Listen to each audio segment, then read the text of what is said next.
Welcome to my channel this Prakash Kumar the faculty of the English language. How are doing, कैसे हैं आप सभी। तो आइए आपके लिए मैं फिर से अखबार की छोटी सी आर्टिकल लेकर आ चुका हूं, जहां पर हम सभी लोग फिर से अखबार की एक वो एडिटोरियल वाइज सेशन देंगे जिस एडिटोरियल से आपके सवाल बनते हैं, जिस एडिटोरियल को पढ़ने से आपको फेयर फील होता है, यानी कि डर सा लगा रहता है, एक फेयरनेस आपके अंदर बनी रहती है, एक थ्रेट सा बना रहता है कि क्या पता कैसे इसको डील करेंगे, कैसे डील नहीं करेंगे। क्योंकि आपके जो बड़े बड़े एग्जाम्स हैं, जैसे यूपीएससी का सीसेट्स एग्जाम हो गया, इवन सीजीएल के जो मेंस जैसे एग्जाम हो गए, इवन आपके बैंक पीओ के जो एग्जाम्स हो गए, उस पीओ में जो आरसी का सेक्शन है, जो रीडिंग कंप्रीहेंशन का जो सेक्शन है, वहां से एडिटोरियल से सीधा सवाल उठाए जाते हैं। तो कैसे उस एडिटोरियल को डील करना है, कैसे उस एडिटोरियल को टैकल करना है, कैसे सही सवाल तक, कैसे सही जवाब तक पहुंचना है, आइए इस एडिटोरियल से समझते हैं जी। तो चलिए शुरू करते हैं। Excuse me, I was just taking about just one going to stock while teaching you. Okay? तो चलिए शुरू करते हैं जी। देखिए क्या कह रहा है। कहता है अध्ययनेंस। अध्ययनेंस का मतलब होता है अनुपालन। क्या होता है जी? अनुपालन। अनुपालन, अच्छा अनुपालन किसका? टूला का बता रहा है। जैसे कि आपको संविधान का पालन करना चाहिए, you should adhere to the constitution of India. आपको अपने माँ बाप की बातों का अनुपालन करना चाहिए, you should adhere to the talks of your parents. समझ गए? या फिर अडहियर टू नहीं लगाइएगा तो स्टिक टू लगाइएगा, स्टिक टू भी नहीं लगाइएगा तो स्टिक टू लगाइएगा, वो भी नहीं लगाइएगा तो आप अबाइड बाय लगाइएगा, अबाइड बाय नहीं लगाइएगा तो फॉलो लगाइएगा। ये सब के सब अपने आप में एक दूसरे का क्या है जी? सब्स्टिट्यूट है। चलिए, अध्ययन टू का मतलब होता है अनुपालन। अच्छा, किसका अनुपालन? To the existing. एग्जिस्टिंग यहां पर प्रेजेंट पार्टिसिपल है, प्रेजेंट पार्टिसिपल, प्रेजेंट पार्टिसिपल, और इसका मतलब होता है मौजूद। मौजूद यानी कि मौजूद जो रेगुलेशन, रेगुलेशन का मतलब होता है नॉर्म्स, NORMS, नॉर्म्स। नॉर्म्स यानी पॉलिसी, यानी नियम्स, यानी कि जो मौजूदा नियम है उसका जो अनुपालन जो है ना, अनुपालन, ये अनुपालन जो है, ये अध्ययनेंस का वर्ब यहां दिया है। यानी कि ये जो अनुपालन है, कैन लिमिट। लिमिट का मतलब होता है स्टॉप। लिमिट का मतलब होता है स्टॉप। स्टॉप यानी हिंडर, हिंडर, हिंडर यानी कि इंपीड, इंपीड समथिंग, यानी कि क्या करना? इंपीड करना, रोकना, स्टॉप करना, हिंडर करना। हिंडर करना, put an obstacle to something और समबडी, यानी रोकना। कैन लिमिट, ये जो अनुपालन है रोक सकता है। क्या रोक सकता है? The impact. इम्पैक्ट यानी प्रभाव को रोक सकता है। अच्छा, वो किसका प्रभाव है जिसको रोक सकता है? वो प्रभाव है ऑफ अर्थक्वेक्स। अर्थक्वेक्स का मतलब होता है भूकंप। अर्थक्वेक्स का क्या मतलब होता है जी? भूकंप। यानी भूकंप का जो प्रभाव है उसको रोक सकता है अनुपालन। वो अनुपालन किसका होगा? यानी जो मौजूदा नियम है उसका जो अनुपालन है ना, ये अनुपालन रोक सकता है, प्रभाव को रोक सकता है। और प्रभाव किसका होगा? अर्थक्वेक का होगा, यानी कि भूकंप का होगा। ये हमारा टाइटल। अब एक्चुअल में न्यूज क्या है, आइए एक एक करके एक एक लाइन को हम लोग क्या कर सकते हैं, टैकल करते हैं। आइए देखते हैं कि एक्चुअल में क्या न्यूज है, क्या बात है, एक एक करके। चलिए देखिएगा। दिस वीक, दिस वीक का मतलब इस सप्ताह।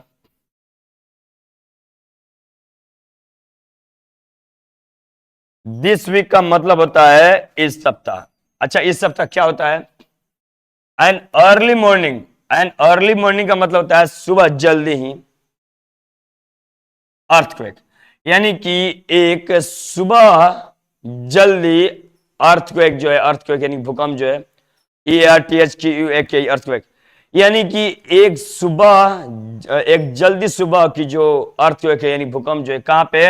इन तिब्बत, तिब्बत में। अच्छा, वो तिब्बत में आया है तो कितने सा है? ऑफ मैग्नीट्यूड 7.1, 7.1 तीव्रता से। एंड ओरिजिनेटिंग, और ये ओरिजिनेट कर रहा है कहां से? एट अ डेप्थ, यानी कि गहराई तक। कितने गहराई तक? ऑफ 10 किलोमीटर, 10 किलोमीटर गहराई तक। देखिएगा, ये जो अर्थक्वेक है ना, हैज यानी इस अर्थक्वेक का वर्ब दिया यहां पर, हैज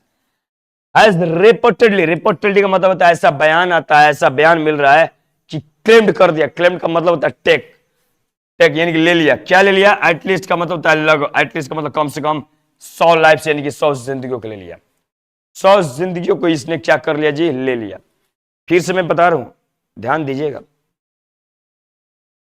हाँ, दिस वीक यानी कि इस सप्ताह, एंड अर्ली मॉर्निंग यानी कि सुबह जल्दी, अर्थक्वेक यानी कि भूकंप, यानी कि सुबह जल्दी वाली जो भूकंप है इन तिब्बत यानी कि तिब्बत में, ऑफ मैग्नीट्यूड यानी कि 7.1 की तीव्रता से जो तिब्बत में भूकंप आई थी, एंड ओरिजिनेटिंग, ये ओरिजिनेटिंग का मतलब क्या हुआ? कहा गया ये ओरिजिनेटिंग क्यों लगा रहा है? क्योंकि ये जो ऑफ है ये प्रेपोजिशन है, और प्रेपोजिशन के बाद आने वाला वर्ब हमेशा फोर्थ फॉर्म में होता है। तो ये जो ओरिजिनेट कर रहा है लगभग कहां पे? At a depth of 10 kilometre, यानी कि जो 10 किलोमीटर तक उत्पन्न हो रहा है, 10 किलोमीटर तक उत्पन्न हो रहा है, वो जो भूकंप है ना, ये भूकंप ने क्या किया? Has reportedly claimed. रिपोर्टेडली का मतलब होता है ऐसा बयान आया है। ऐसा बयान आया क्या? कि क्लेम कर दिया यानी कि ले लिया। क्या ले लिया? एटलीस्ट का मतलब होता है कम से कम 100 जिंदगियों को ले लिया, 100 जान को ले लिया, यानी 100 लोग को मार डाला। एंड और डैमेज कर दिया यानी कि क्षति पहुंचा दिया। किसको क्षति पहुंचा दिया? बिल्डिंग्स यानी कि इमारतों को क्षति पहुंचा दिया। एंड हाउसेस यानी घर को क्षति पहुंचा दिया। समझ गए? Excuse me.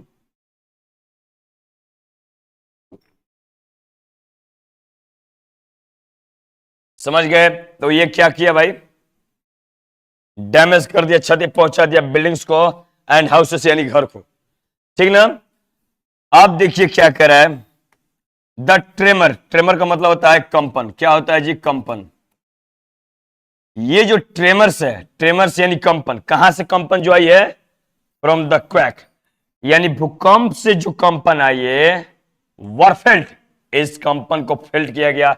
यानी सिंपल पास्ट टेंस के पैसिव में वाज वर्ब के साथ वर्ब का थर्ड फॉर्म लगा के फेल किया गया। फेल्ट यानी कि महसूस किया गया। यानी कि जब भी पास्ट इंडेफिनिट की पैसिव होती है तो वाज वर्ब के साथ वर्ब का थर्ड फॉर्म लगाया जाता है। यहां भी कुछ ऐसा ही हुआ है। क्वेक मतलब वही भूकंप को अर्थक्वेक बोला जाता है, या क्वेक भी बोला जाता है। तो ये जो क्वेक आई थी, ये जो भूमि में कंपन आया था, इस भूमि की जो ये ट्रेमर है, ट्रेमर का मतलब कंपन है, इस कंपन ने क्या किया? इस कंपन को वर फेल्ट यानी कि महसूस किया गया। सिंपल पास्ट टेंस के पैसिव में वर लगाकर वर्ब का थर्ड फॉर्म लगाकर क्या किया गया जी? महसूस किया गया। कहां पे? इन नेपाल में महसूस किया गया। अच्छा, कैसे महसूस किया गया? As well as parts of Bihar. As well as का मतलब होता है के साथ साथ, यानी बिहार के साथ साथ। एज वेल एज का मतलब बिहार के हिस्सों के साथ साथ नेपाल में क्या किया गया जी? इस भूकंप के कंपन को क्या किया गया? वर्ब फेल्ट यानी कि महसूस किया गया। Is that okay? एंड और इवन नाउ, इवन यहां तक, इवन यानी कि यहां तक ही न्यू दिल्ली यानी कि नई दिल्ली में भी महसूस किया गया। अब यहां से एक सेंटेंस शुरू होता है, देखिए कैसे। Thousands of kilometres away. Thousands of kilometres का मतलब होता है हजारों किलोमीटर दूर। हजारों किलोमीटर दूर, अवे यानी कि दूर, यानी कि हजारों किलोमीटर्स जो दूरी है उस तक महसूस किया गया। समझ गए? यहां तक सेंटेंस हमारा फिनिश होता है। अब चलते हैं अगले सवाल पे चलते हैं जी। ये सब के सब का सब्जेक्ट ट्रेमर ही था, ठीक ना? चलिए अगले लाइन पे चलते हैं। कहां थे? हाँ, यहां थे। द मेन अर्थक्वेक का मतलब जो मुख्य भूकंप था, वॉज फॉलोड यानी कि पाया गया। वॉज फॉलो मतलब पीछा करना, वॉज फॉलोड मतलब पीछा किया गया, या फिर वॉज फॉलोड यानी पालन किया गया। अच्छा, कैसे पालन किया? किसके द्वारा पीछा किया गया?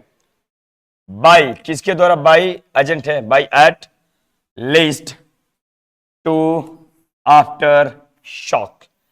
ये आफ्टर जो शॉक का मतलब होता है झटका, यानी कि यानी कि एटलीस्ट यानी कम से कम 2 झटके द्वारा क्या किया जी, फॉलो किया गया। आफ्टर शॉक का मतलब होता है झटका, यानी परिणाम, रिजल्ट भी होता है। यानी कि आफ्टर शॉक के द्वारा क्या किया गया जी, झटके द्वारा क्या किया गया जी, महसूस किया गया। मेन भूकंप को क्या किया गया जी, वॉज फॉलोड, यानी कि फॉलो किया गया, पालन किया गया। पालन किया गया मतलब नियम का पालन करना यहाँ पे नहीं है, पालन किया गया मतलब ये जो पहली जो मेन भूकंप है, ये मेन भूकंप वॉज फॉलोड, आई किसके द्वारा आई, बाई एटलीस्ट यानी कि कम से कम 2 आफ्टर शॉक के द्वारा आई। एक झटके को बोला जाता है आफ्टर शॉक, ठीक ना, यानी ऐसे 2 झटके द्वारा आई। फिर यहां पर फुल स्टॉप हो गया।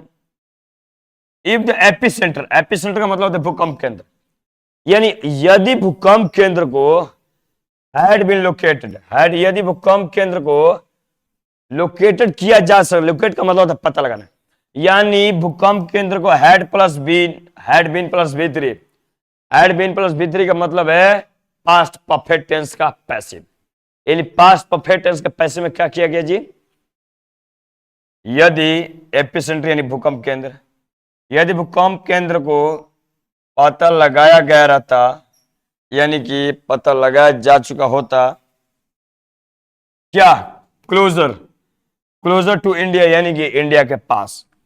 यदि एपी सेंटर को हैड बीन लोकेटेड, यानी कि पता लगाया गया रहता पास्ट टेंस में, क्लोजर टू इंडिया यानी इंडिया के पास, तब, इस कॉमा का मतलब है तब क्या होता है, द डैमेज, ये जो क्षति है, कुड हैव बीन मैनीफोल्ड, तब ये जो क्षति है कुड हैव बीन, ये हो सकती थी मैनीफोल्ड, यानी कि बहुत। मैनीफोल्ड का मतलब होता है बहुत यानी कि मैं बोल सकते हो इननुमरेबल, INNUMERABLE, इननुमरेबल का मतलब होता है अत्यधिक।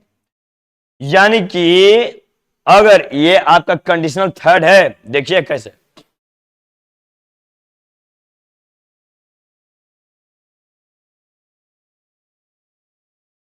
इफ द एपिसेंटर का मतलब होता है भूकंप केंद्र, यदि भूकंप केंद्र हैड बीन लोकेटेड, यदि लगाया रहता, क्या पता लगाया रहता भूकंप को कि वो जो भूकंप है क्लोजर टू इंडिया, इंडिया का क्लोजर है यानी पास है, तब, इस कॉमा का मतलब है तब द डैमेज, ये जो क्षति है, कुड हैव बीन, हो सकती थी मैनीफोल्ड, यानी कि बहुत हो सकती थी। I hope and expect up to this line your editorial is completed. This all the lines up to this line is clear to you. सब कुछ क्लियर है यहां लाइन तक। तो चलिए अगले लाइन तक देखते हैं। बहुत इजी सवाल है, भूकंप को लेकर है। आए दिनों बड़ी भूकंप आ रही है, कभी थाईलैंड में, तो कभी नेपाल में, तो कभी भूटान में, तो कभी श्रीलंका में, तो कभी कभी भारत के भी कुछ क्षेत्रों में, जैसे कि आपके मेघालय में बहुत ज्यादा भूकंप के लहर देखने को मिल रहे हैं। मेघालय के साथ साथ छत्तीसगढ़ में, ठीक ना, इस प्रकार से कुछ ऐसे क्षेत्र हैं जहां पर भूकंप के केंद्र बनते जा रहे हैं। यहां देखिए, अर्थक्वेक्स का मतलब होता है भूकंप। अच्छा, जो अर्थक्वेक्स है इन द हिमालयस, का मतलब होता है पर्वत श्रृंखला, यानी कि जो हिमालय पर्वत श्रृंखला में जो भूकंप है ना, इस भूकंप ने क्या कर दिया, इवोक कर दिया। इवोक का मतलब होता है कॉज यानी कि ओरिजिनेट यानी कि फ्यूल, FUEL, फ्यूल यानी उत्पन्न करना। ये जो भूकंप है ना, अर्थक्वेक इन द हिमालयस यानी कि हिमालय के पर्वत श्रेणियों में, इवोक करता है, इवोक्ड नहीं है, इवोक यानी कि उत्पन्न करता है। क्या उत्पन्न करता है, a special kind of dread का मतलब होता है डर। ड्रेड का मतलब क्या होता है जी, डर। ड्रेड यानी कि फियर यानी कि स्केयर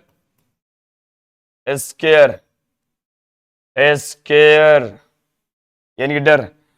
यानी कि ये जो ड्रेड यानी कि जो डर है, यानी कि ये जो भूकंप है, ये भूकंप इवोक करता है, उत्पन्न करता है एक खास प्रकार की ड्रेड को, डर को। कहां पर उत्पन्न करता है, इन द कंट्री यानी कि देश में, यानी कि देश में एक खास प्रकार के डर को उत्पन्न करता है। कौन, भूकंप।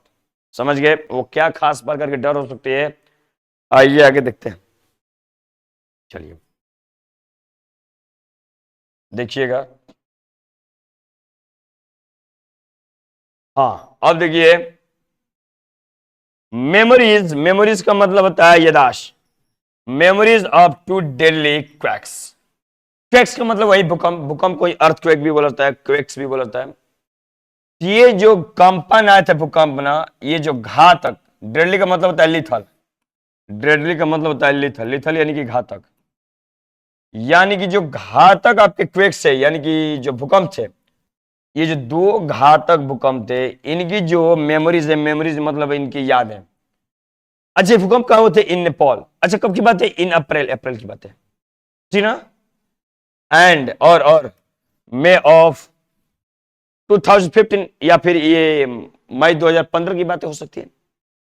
ये जो मेमोरीज है ना, दो ये घातक भूकंप की, जो 1 अप्रैल में हुई थी और एक लगभग आपके 2015 मई में हुई थी, ये दो घातक अर्थक्वेक की जो यादें हैं, ये जो यादें हैं, इसका देखिए वर्ब दिया है चिल्ड। दैट भी लगा दिया इसी के लिए, कोई बात नहीं, दैट भी लगा सकते हैं। दैट की, दैट जो यही यादें जो किल्ड, किल्ड यानी कि इस यादों ने क्या कर दिया? मार दिया। कितने लोग मार दिया? सिंपल पास्ट टेंस में एटलीस्ट कम से कम 9,000 यानी कि 9,000 पीपल को मार डाला। एंड कॉज्ड, कॉज्ड यानी उत्पन्न कर दिया, सिंपल पास्ट टेंस में उत्पन्न कर दिया। क्या उत्पन्न कर दिया? इनकैलकुलेबल। इनकैलकुलेबल का मतलब होता है मेनी, इनकैलकुलेबल का मतलब होता है मेनी, यानी कि उत्पन्न कर दिया बहुत से, मेनी का मतलब बहुत, डैमेजेस, यहां पर इनकैलकुलेबल मेनी है या फिर मच के लिए यूज होगा, यानी कि मच यानी कि बहुत से डैमेज को उत्पन्न कर दिया।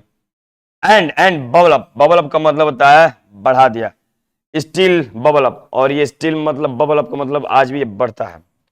देखिए कैसे सेंटेंस को उत्पन्न किया है, ध्यान दीजिए। थोड़ा सा मिस्टेक यहां पर है एडिटर का, कोई बात नहीं, उसको बड़े इजीली समझ लेंगे।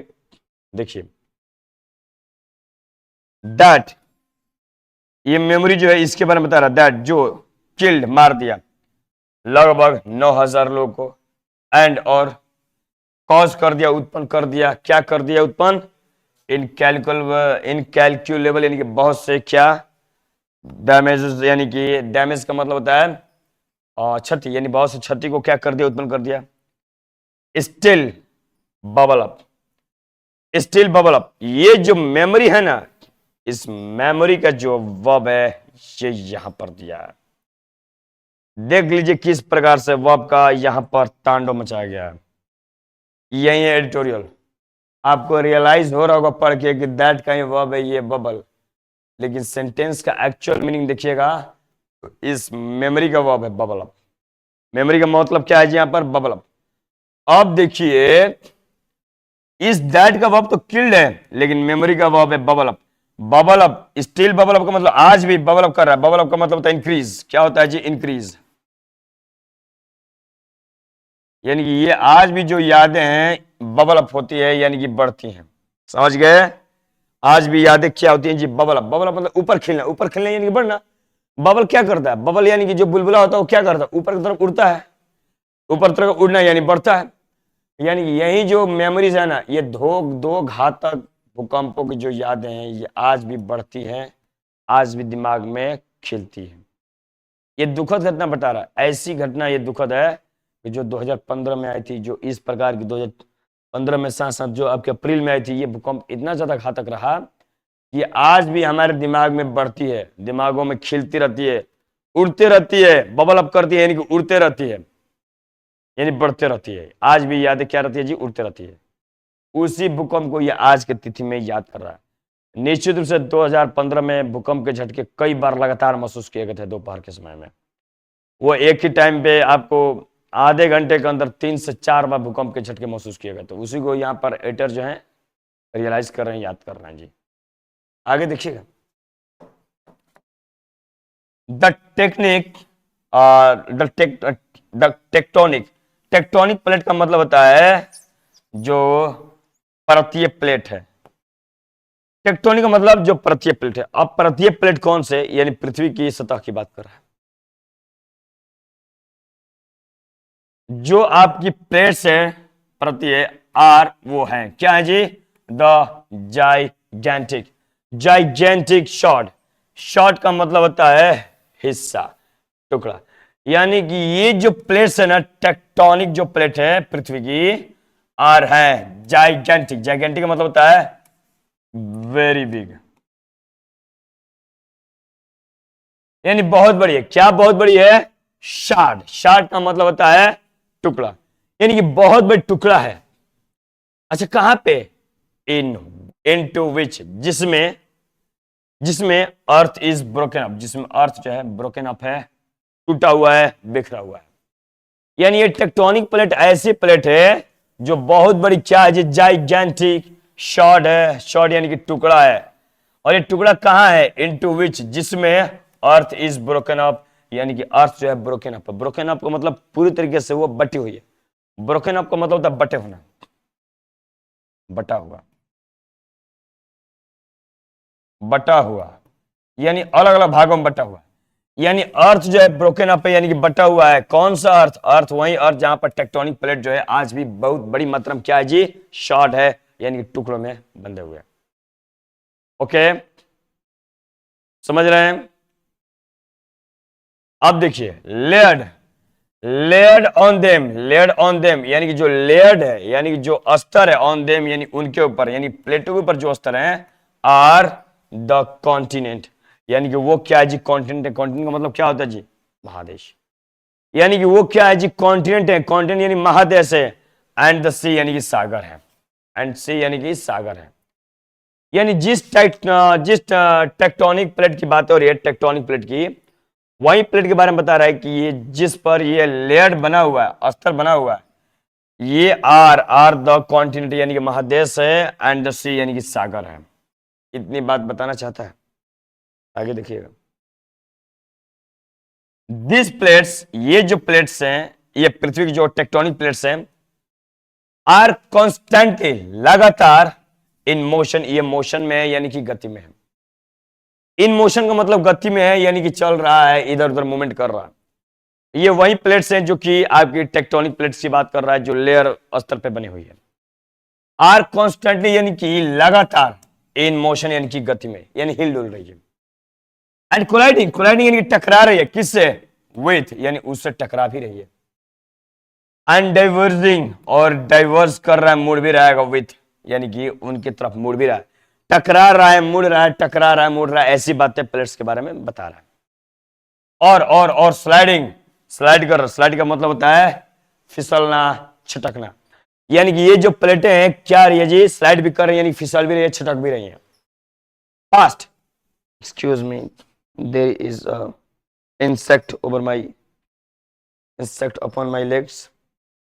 और स्लाइडिंग, स्लाइडिंग कर रहा है, यानी कि फिसल भी रहा है। पास्ट वन अनदर, यानी कि एक के ऊपर एक। पास्ट वन अनदर का मतलब एक के बाद एक, एक के बाद एक जो है क्या हो रही है जी? प्लेटें भी क्या हो रही है? स्लाइड कर रही है, डाइवर्स कर रही है, यानी मुड़ रही है, टकरा रही है, और गति में है। समझ रहे हैं? प्लेट्स के बारे में इतनी सारी बातें लिखी है। पास्ट वन अनदर, यानी कि एक हो जाने के बाद एक एक प्लेटें क्या करे जी? ऐसा ऐसा हो रही है। पास्ट वन अनदर का मतलब यही है। आइए आगे चलते हैं।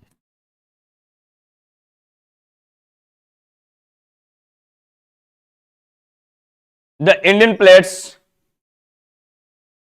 द इंडियन प्लेट, यानी कि जो भारत की जो प्लेटें हैं, कोलाइड, कोलाइडेड यानी कि टकरा गया, सिंपल पास्ट टेंस में टकरा गया, किसके साथ? With the Eurasian plate, Eurasian plate से टकरा गया। And the crust, crust, crust समझते हैं ऊपरी भाग को, सतह के ऊपरी भाग जो होता है वो क्रस्ट होता है।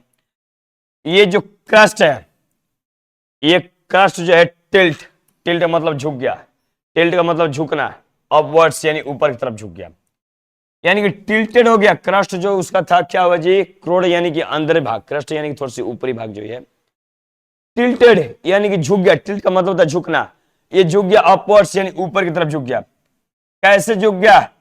क्रिएटिंग करते हुए, क्रिएट का मतलब उत्पन्न करते हुए, क्या उत्पन्न करते हुए? द हिमालय, हिमालय को उत्पन्न करते हुए, हिमालय को बनाते हुए। इसलिए कहा जाता है कि आज भी जो सागर मथा है हमारी जो हिमालय है, उसका निर्माण आज भी जारी है, आज भी जारी है, क्योंकि जो उसकी परतें हैं, आज भी वो परतों का निर्माण जारी है। अभी भी देखिएगा कि हिमालय से न जाने कितने नदियां हर दिन निकलती है और न जाने कितने नदियां हर दिन बंद होती है। तो नदियों की जो सागर माथा है वो आपकी हिमालय ही होती है, और हिमालय का निर्माण आज भी जारी है, क्योंकि हर दिन इसकी प्लेटें खिसकती है और न जाने कितने नदियों के रास्ते बनते हैं और न जाने ही कितने नदियों के रास्ते बंद भी हो जाते हैं। ठीक ना? तो क्रिएटिंग करते हुए यानी कि बनाते हुए, तो हिमालयाज यानी हिमालयाज का निर्माण करते हुए, समझ गए कैसे ये बातें बता रहे? हिमालय का निर्माण करते हुए ये क्या, और ये भारत की जो प्लेटें कोलाइडेड, टकरा गई यूरेशियन की प्लेट से, एंड द क्रस्ट टिल्टेड, और जो क्रस्ट था वो टिल्ट हो गया, झुक गया अपवर्ड्स, ऊपर की ओर। कैसे? क्रिएटिंग करते हुए, बनाते हुए, हिमालयाज यानी हिमालयाज को बनाते हुए। मुझे उम्मीद है यहां तक आप समझे होंगे। आइए अगले लाइन देखते हैं।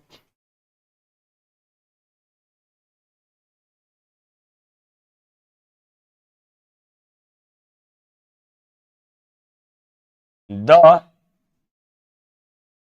Fractured Jones.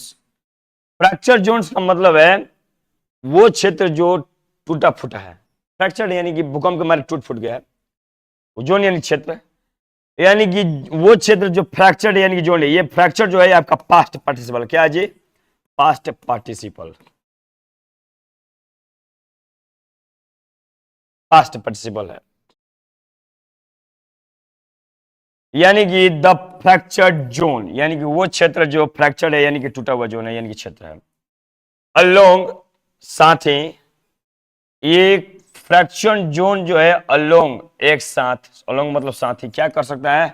विच, जो, अलोंग विच, जिसके साथ। अलोंग विच का मतलब होता है जिसके साथ, यहाँ पर अलोंग विथ होना चाहिए तो ज्यादा बेहतर रहता है। अलोंग विथ यानी कि अलोंग विच यानी जिसके साथ। दे इंट्रैक्ट, इंट्रैक्ट का मतलब होता है दे इंट्रैक्ट क्रिएट। यहां पर इंटरैक्ट क्रिएट का मतलब क्या? देखिए, they interact create the fault lines. Interact, interact का मतलब होता है आपसे। इंटरैक्ट का मतलब क्या होता है जी? आपसे, यानी कि दे इंटरैक्टली होना चाहिए था, दिया है इंटरैक्ट, यानी कि इन लोगों ने क्या किया? दे इंटरैक्टली, इंटरैक्टली क्रिएटेड, दे इंटरैक्टली क्रिएट, यानी कि ये क्या करते हैं जी? आपसी तरीके से क्रिएट करते हैं, बनाते हैं। क्या बनाते हैं? द फॉल्ट लाइंस, ये दोषपूर्ण लाइन बनाते हैं, दोषपूर्ण रेखा बनाते हैं। वेयर, जहां, अर्थक्वेक्स अगर, जहां पर भूकंप अकर्ष होता है यानी कि घटता है यानी होता है। समझ गए? आगे देखिएगा। बाय स्टडिंग, अध्ययन करके, बाय स्टडी यानी अध्ययन करके, बाय रीडिंग यानी पढ़ के, बाय स्टडिंग यानी अध्ययन करके, दिस फॉल्ट्स, ये जो फॉल्ट्स है, ये जो आपकी दोष है, एंड और द पैटर्न, और जो पैटर्न है, और द पास्ट अर्थक्वेक्स, यानी कि पास्ट अर्थक्वेक्स की जो पैटर्न है, पैटर्न यानी कि अवधारणा। ये जो अवधारणा है, ये जो पास्ट यानी भूतकाल में बीते हुए जो पैटर्न यानी जो अवधारणा है, और अवधारणा साथ ही साथ जो दोष हैं, इन दोषों को अध्ययन कर कर सिस्मोलॉजिस्ट, सिस्मोलॉजिस्ट का मतलब होता है भूकंप वैज्ञानिक, यानी जो भूकंप वैज्ञानिक जो है, कैन एस्टिमेट, एस्टिमेट का मतलब होता है अंदाजा लगाना, ये अंदाजा लगा सकते हैं। कैन एस्टिमेट का मतलब होता है अंदाजा लगाना, ये अंदाजा लगा सकते हैं। How much latent energy at these fault lines which can run thousands of miles। देखिएगा सेंटेंस बड़ी है, थोड़ा ध्यान से देखिए। सिस्मोलॉजिस्ट, सिस्मोलॉजिस्ट का मतलब होता है भूकंप वैज्ञानिक, कि भूकंप वैज्ञानिक जो है कैन एस्टिमेट, अंदाजा लगा सकते हैं, यानी कि पूर्वानुमान कर सकते हैं। क्या पूर्वानुमान कर सकते हैं कि कितना, हाउ मच, कि कितना जो है, हाउ मच, लैटेंट का मतलब होता है सीक्रेट यानी कि डोरमेंट, डोरमेंट यानी कि निष्क्रिय, यानी कि इनएक्टिव में मैं बोल सकता हूं। लैटेंट का मतलब गुप्त, गुप्त यानी कि सीक्रेट।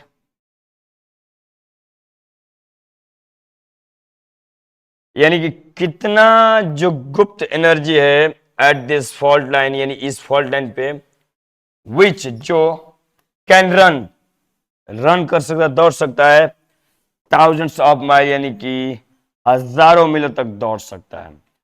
यानी कि सिस्मोलॉजिस्ट जो है, यानी जो भूगोल वैज्ञानिक है, उन वो अंदाजा लगा सकते हैं, पूर्वानुमान कर सकते हैं कि हाउ मच लैटेंट एनर्जी, यानी कितने जो असक्रिय यानी कि जो गुप्त एनर्जी जो है इस फॉल्ट लाइन पे जो रन कर सकते हैं, यानी कि जा सकते हैं थाउजेंड ऑफ माइल्स, यानी कि हजारों मीलों तक जा सकते हैं।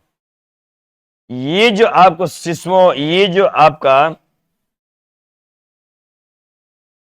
आपको ये एनर्जी है, लैटेंट एनर्जी, इस लैटेंट एनर्जी का वर्ब दिया है यहां पे। यानी ये जो एनर्जी जो है ना, हैज बीन रिलीज्ड, इस एनर्जी को रिलीज किया जा चुका है, यानी कि इस एनर्जी को रिलीज किया जा चुका है। कैसे?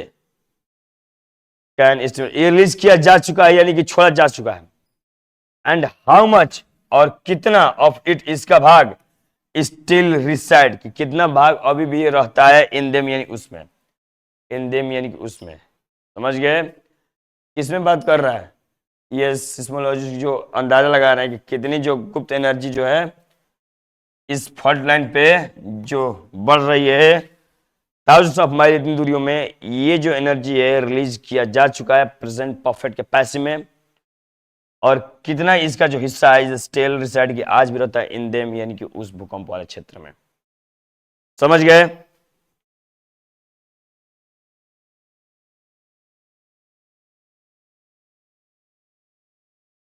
इस सेंटेंस को फिलहाल के लिए इतना ही रखेंगे, ठीक ना, क्योंकि ये जो एडिटोरियल है, एडिटोरियल्स अभी न्यू न्यू चल रहे हैं, तो आपको काफी ज्यादा स्ट्रगल होगा। तो आपने देखा होगा कितने इजीली हमने इतने लाइंस को समझा हमने, ठीक ना। इस एडिटोरियल को बस इतना ही तक सीमित रखते हैं फिलहाल, फिर आगे मिलेंगे नए एडिटोरियल के साथ। तब तक के लिए गुड बाय, धन्यवाद, शुक्रिया, जय हिंद, शुभ रात्रि। इस एडिटोरियल को यहीं तक रखेंगे, मिलते हैं अगले वीडियो में, ठीक ना, क्योंकि और भी बैचेस है, वो बाद में मिलते हैं। बहुत बहुत शुक्रिया।